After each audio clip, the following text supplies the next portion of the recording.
today's measurement today is 44 millimeters. 43 millimeters, I apologize. We consider normal any measurement that's 25 millimeters and above, and so you are at nearly double that. That predicts a very low risk of you going into labor early and delivering early. So very nice job. All of the anatomy that we could see well today looks normal overall. You've had a small baby before, and this baby is well grown, but this baby is measuring at the 18th percentile today. Now, you are a teeny woman. I can tell by looking at you. So you probably don't make linebackers. Right. I bet you don't. But I would love to see your baby again 3 weeks from now to make sure baby is continuing to grow well. And we'll make sure that baby has grown well over these upcoming 3 weeks. I would suggest that you just keep doing whatever you're doing at home. So eating differently, eating more is not going to change the trajectory of baby's growth. So long as you're not starving and using your brains out at home, your baby's going to grow at the pace that your baby was going to grow at. Hey y'all, it's Confessions from 25. This is the last video that I want fixated and focused on induction. But there are some things that I really do want to discuss, and this may not be the video for you. If you're tired of the topic, then it's not for you. This is for the moms that are scrolling in the middle of the night on ChatGPT, on TikTok, on YouTube, trying to figure out what the induction process is like. Do they really have to be induced, or feeling like they may be pressured into being induced and not really feeling like they need it, okay? Like, comment, and subscribe if you resonate with this content, and let me know what you think below. So I hate to keep talking about the same thing, but I've been doing weekly vlogs leading up to my labor and delivery, and this has been the energy because I have been kind of fearmongered or even just stroked to kind of get an induction with this current pregnancy. I recently found an old video from October where I was talking to the high risk specialist. Okay, so it's like an ultrasound tech specialist person. She looked at my vitals and my medical history, and we discussed all of these things together. They assured me that early labor was not like in my future, at least not based off of what they seen at that time and based off of my history, because I have 2 other children. Because this is my 3rd child, we have kind of like some data and some history to go based off of, and not just like a first-time mother where you're kind of assuming and predicting the course of pregnancies. Basically, I was low risk for early labor, and that, you know, if I'm low risk for early labor, why would I need an induction? So closer towards the end of my pregnancy in the 3rd trimester, there was this sudden urge and fixation on pushing me to be induced. Fast forward October to January, suddenly I'm being pushed for induction for no clear reason. Yes, the baby's measuring smaller, but we also heard the high-risk specialist tell me that I'm naturally small, so my baby won't be a linebacker. I also have a history of having a 5-pound child at 37 weeks, which I was induced, and a 6-pound child at 39 weeks when I was induced. This current baby was tested at 38 weeks, and I was 5 pounds and 12 ounces. So she's generally in the spectrum of the children that I create because I'm tiny. Despite that, my baby's breathing on her own. Amniotic fluid check. Face down check. Placenta is not compromised. There's literally no clear reason for induction besides the growth spectrum. I'm also anemic, but I've been anemic with my other children, and that's never really caused complications during labor and delivery. Imagine how frustrating it is to constantly be pushed into induction and planning something that I feel should be more so natural. The end of your pregnancy is that nesting stage when you want to be like loving on your womb and getting your house in order, not forced to give birth to a child 3 to 4 weeks early. Speaking on this has really been helpful. That's why I always say that we confess our sins with one another so that we may be healed. And when I say sins, I don't mean like bad things that we do, but just our complications, our issues, the things that a lot of people like to go through in private. Because me speaking out on this, there's been so many moms that can relate and are either in a situation currently or have been in a situation where they felt like that they were being forced into being induced. Instead of peacefully nesting and resting, preparing your body for labor and delivery, they're stressed out about unnecessary inductions, feeling like their bodies aren't being trusted and they're not being heard by their doctors. Also dreading all of the discomfort, which we'll talk about later in this video, that comes with the induction process. And I understand that labor and delivery is not like, it's not a spa. However, like forcing your body to go from one level to another level within 24 to 48 hours is definitely something that is not desirable. This is for the moms that are madly stressed because their intuition is telling them one thing, but their doctor is telling them another. I see you and you're not alone. All right, so just a little bit about the history of this current pregnancy. I literally didn't go to the doctor for this pregnancy until like well on in the pregnancy because I was waiting for my insurance to switch, and this was the most, in the beginning, this was the most comfortable pregnancy. It was no morning sickness. The only thing I really did have was like a pudge. And I would pee a lot. I peed a lot during this pregnancy. Those were my biggest complications, as well as, you know, waking up starving. It's like, I don't know. I'll be waking up starving. Baby has been moving since around like 17 weeks. So everything was good. And then my first stressor hit the fan. After having my genetics testing, I found out that my baby had bright spots on her heart, which they call freckles. This could be absolutely nothing, but this can also be an indicator of Downs. I think the last thing we should talk about today is your baby's ultrasound was beautiful. Your baby's anatomy is normal. I see a little freckle on your baby's heart. We call that freckle an echogenic intracardiac focus. I don't know if you have any freckles on your face, but I have a few moles on mine. It's the same idea. Hey, I'm sorry. Babies that have this freckle, you're fine. Babies that have this freckle talk normally, walk normally, live normally, doesn't really cause their heart any problems. It's just a freckle on the heart. You'll hear us talk about it as an echogenic, meaning bright, intracardiac, meaning in the heart, focus, meaning spot. So a bright spot in the heart. It doesn't really affect the way the heart works. Back in the day, before we had these blood tests that could predict the risk of babies having Down syndrome, we used to tell women that if their baby had one of these bright spots, that the baby had high risk of having Down. I never heard of this before. I have 2 other children, and I was a bit concerned because this is another child. Like this child has another father. So I'm like, oh my gosh, is this something like genetic within him? Although we were in communication at the time, I don't really trust him or feel comfortable talking to him about certain things because of the nature of my pregnancy. So I just kind of was more so dependent on my doctors to kind of figure it out and to tell me what was going on in regards to the baby and what we were seeing from the genetics testing results. Now, this took months for some type of confirmation, for some type of anything. So I kind of had to put this on the back burner, even though it was alarming for me. You could kind of see my expression in the video. I still had to keep trucking because you don't want to stress about something you can't control during pregnancy because it could lead to more complications. So this is something that I really had to wait for confirmation from the doctors for. And I didn't get confirmation until the 3rd trimester. That was literally like something that was at the back of my mind, but like at the forefront of my mind as well during my whole entire pregnancy. This was because my genetics test was lost, my sample was lost, and I had to come in and retest.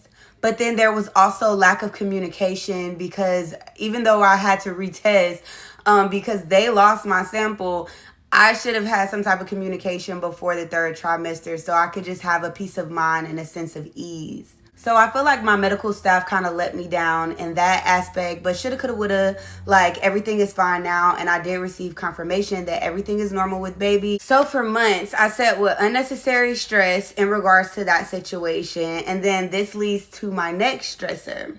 I feel like there was a lot of medical neglect during this pregnancy, intimidation, and of course the unnecessary stressors of awaiting results. I noticed early on that my doctor never gave me results to some of my urine samples. There were times during my pregnancy where I felt like I either had like a UTI or a yeast infection brewing, maybe even like bacteria vaginosis. I requested to be seen in regards to that. They took a urine sample and I never heard back in regards to the urine sample. She did send some antibiotics to like a local Walgreens, but I didn't take them because there was no diagnostic, there was no nothing. And I didn't want to take unnecessary medicine, especially because I'm allergic to like penicillin. So sometimes the medicines that they give me are like way stronger and I just didn't want to take something unnecessarily, especially because she was saying based off of my symptoms, it didn't sound like any of the things that I was saying that it was. So I was awaiting the results for my urine sample, never received them, and nobody ever followed up with me regarding that urine sample. I also failed my 1 hour glucose test, so I had to come back and take my 3 hour glucose test, which I did pass. But then this is when I guess my iron levels started to flag in the system because they take your blood and everything. So my iron levels were low, but I've had anemia during all of my pregnancy, so this was to be expected. This is where the high risk talks began. Since 32 weeks, I've been having to go to multiple doctor's appointments every week. And thank God that I like work from home and I have like an unconventional schedule, because I think about it, if I had like a 9 to 5 and had to like check in and go to work and call out, that would have been absolute hell. Not to mention that I think a lot of this stuff was a money pool, because I kind of sneaked and looked at my ultrasound doctor bill. Of course, they're billing my insurance, but it was almost like nearly $4,000. How many appointments that I went to, and that was about 3 or 4 weeks ago. So I just feel like, to me, high risk, cha-ching, cha-ching, cha-ching, and I have the availability to go. Of course, you tell me I need to be there, I'm going to be there. Let's check on baby. I'm going to make it happen. But to me, it's like a money grab in a way. But it kind of went like this. Seeing my OBGYN on Mondays, then waiting until Friday, which is torture because your OBGYN tells you something like this, like especially when she told me I was going to be induced.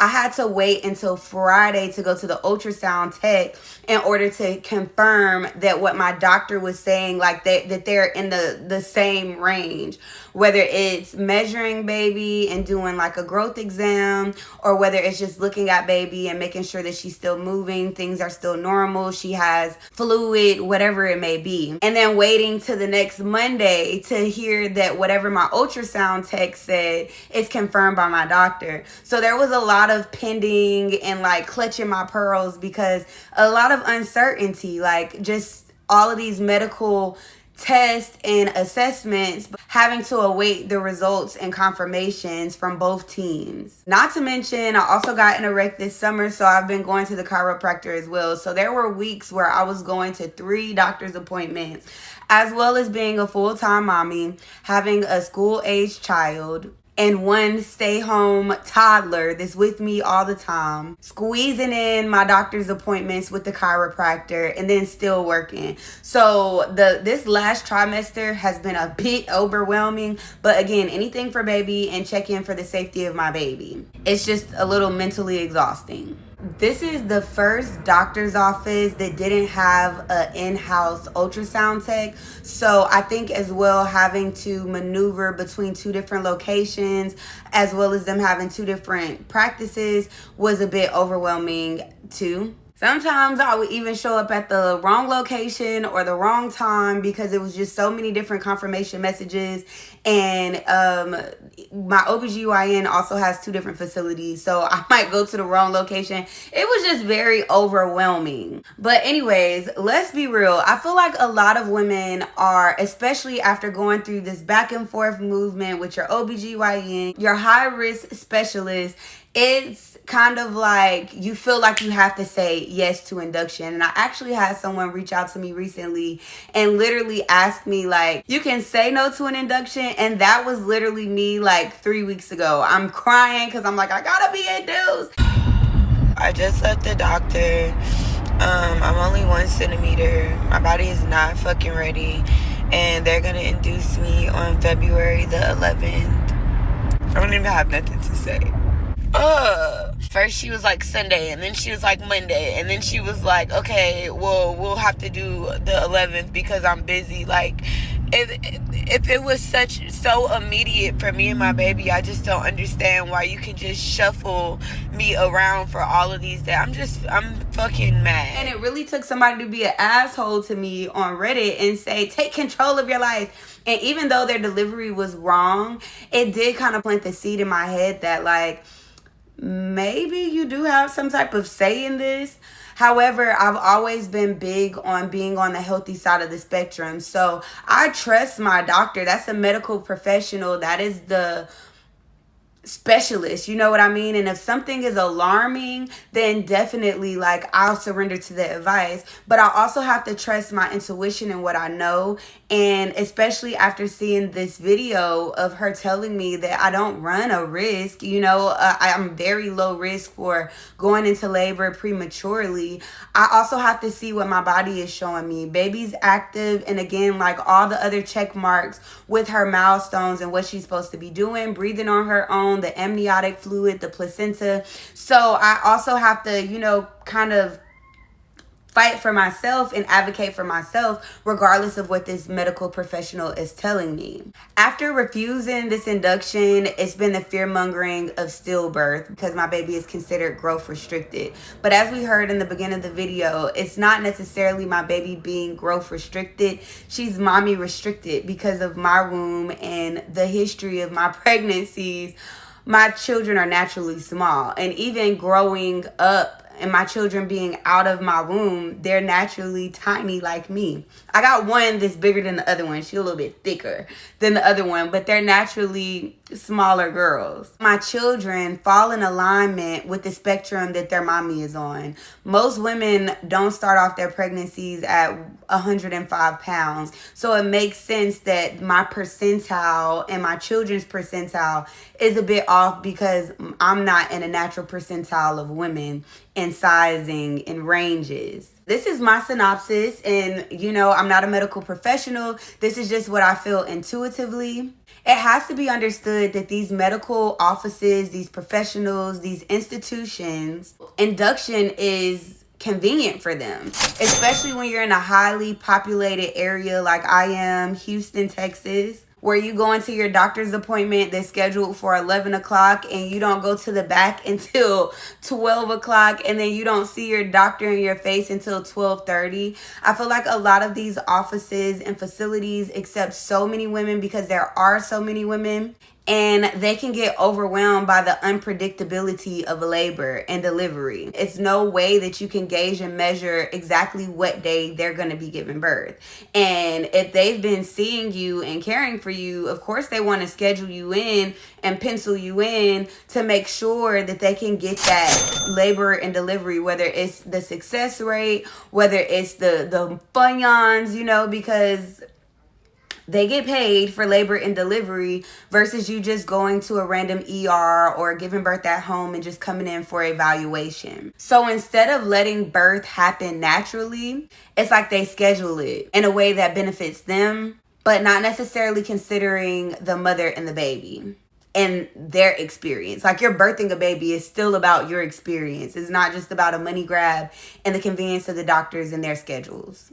Inductions are often unnecessary for healthy pregnancies. Anemic moms or women that are measuring outside of the average are the ones that are targeted for these inductions. And I want you guys to consider that if an induction fails, then that is when they start pushing for a C-section, which is way more expensive and it keeps moms in the hospital for longer. So let's talk about the hidden cost of inductions. Inductions aren't just a medical decision, it's also a business, okay? Big pharma, these doctors, these hospitals, these facilities, they're also a business. Natural labor requires less medicine, less staff, and less time in the hospital. An induction or a C-section, on the other hand, more meds. You got Pitocin, right? Some women with natural labor, they go in labor and it's too late to even get an epidural. But when you're getting that induction and your body is going from 0 to 10, you're more likely and prone to opting into getting an epidural. Pain relief and postpartum treatments are typically given when you're induced or when you go through some type of C-section. You have more days in the hospital, and these hospital stays are like thousands of dollars daily or nightly. And of course, they're billing your insurance. But this can be thousands per night. And you have more tests ran on mommy and baby. It's given a cash grab. And then I feel like it's very important to talk about how traumatizing induction could be. I'm gonna put you down as close, thick, and high. And you're forcing your body to go from 1 centimeter to 10 centimeters in a matter of hours, right? 24 hours to 48 hours. And then they try to get you to get a C-section. But some women, it takes weeks to get from 1 centimeter to 10 centimeters. So consider squeezing that into 24 to 48 hours. They have the most painful cervical checks. They take them little fingers and they put them up you, and it is so painful and tender. You're not able to eat. They put you on a liquid diet or no food at all. There's guest and visitation restrictions when you're supposed to be birthing a baby and all kumbaya, my lord. You know what I mean? Which indeed is a medical facility, so you have to respect guidelines and restrictions, but it's a con because you're restricted. And I feel like your contractions are way stronger because they are forced than natural contractions, even though I never really got to experience that. But I'm going to experience it this pregnancy. I am experiencing it this pregnancy. I really don't know if it's gas, Braxton Hicks, or contractions, but whatever it is, I'm knowing. I'm feeling it. So I'm saying all of this to say that it is very important to advocate for yourself in this medical system. At the end of the day, all inductions are not bad, but too many women are being pressured into them unnecessarily. Advocate for yourself. Speak up. Question things. And I can personally say I love to speak up. I love to set boundaries. I love to talk. Hell, I've left some of these doctor's appointments and came and made a video really upset. But it's very intimidating, especially as a single mom or a mom that's going through a pregnancy where maybe your partner can't make it to, doctor's appointments, and you have a medical professional, somebody that is an expert in a certain area that is suggesting something to you, and being fearful to speak up or being fearful to, if you don't align or resonate with what they're saying, that it could be harmful to your baby. So there is kind of like this energy of intimidation because you want to speak up for yourself, but you also want to surrender and take heed to the advice that's given to you from someone that's went to school for years and knows what they're speaking of. But you also have to consider that there are personal interest and interest of their organizations as well that may not necessarily be prioritizing your experience. I'm still nesting and I'm still, baby still brewing. Ask why your doctor is recommending induction in the first place. If baby is healthy and active and showing no signs of distress, you have the right to refuse. And I did not know that. I didn't know it. Studies show that inductions increase the risk of C-sections.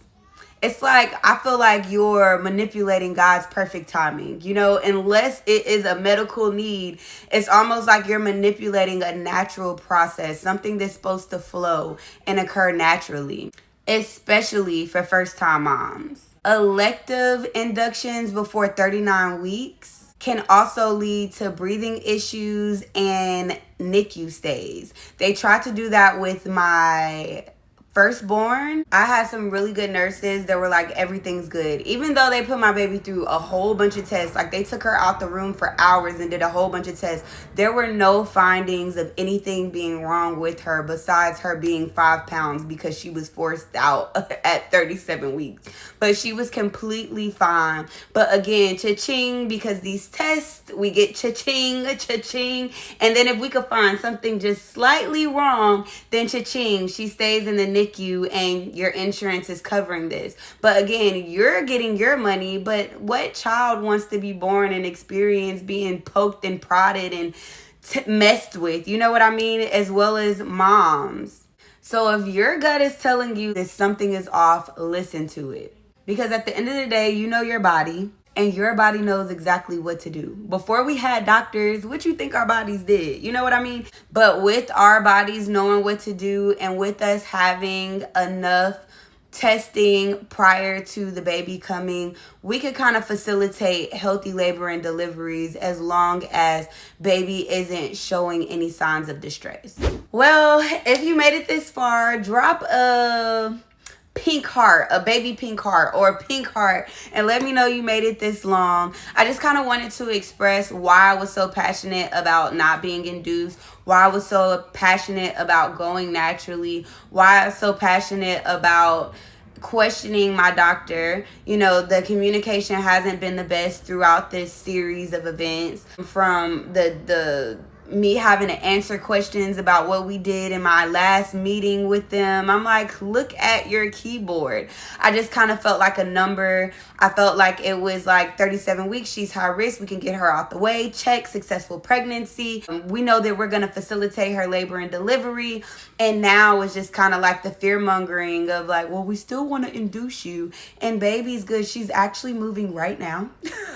Baby's good. Okay. Baby's fine. And I feel like it's so important for her to come when she's ready. And I feel like it's so important for at least my body to do as much as it can do before I take my ass to that hospital. So to all of my mommies that are stressed out about inductions, I'm not telling you to rebel against the medical center or the medical industry, your medical facilities, but I am telling you to advocate for yourself, speak up for yourself. And I noticed certain things even during my pregnancy with my missing urinalysis and other things where I should have maybe spoke up for myself. But again, the intimidation of the medical system, like this pregnancy, I learned boundaries. I learned boundaries with baby daddies. I learned boundaries with the medical system.